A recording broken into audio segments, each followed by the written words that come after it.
Rakan.co, FIFA resmi mengumumkan Arab Saudi sebagai tuan rumah Piala Dunia 2034.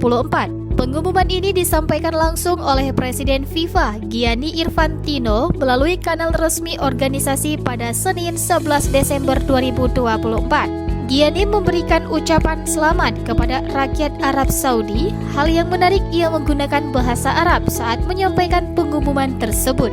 Ia juga menyebut bahwa keputusan tersebut diambil lewat Kongres Luar Biasa FIFA. Kabar ini mendapat berbagai tanggapan dari dunia sepak bola, termasuk dari bintang Portugal, Cristiano Ronaldo. Ronaldo memuji Arab Saudi sebagai tuan rumah yang ideal untuk Piala Dunia 2034. Ia yakin ajang ini akan menjadi Piala Dunia terbaik sepanjang sejarah. Ronaldo juga menyebutkan pesatnya perkembangan sepak bola di Arab Saudi, termasuk liga domestik yang kini semakin kompetitif.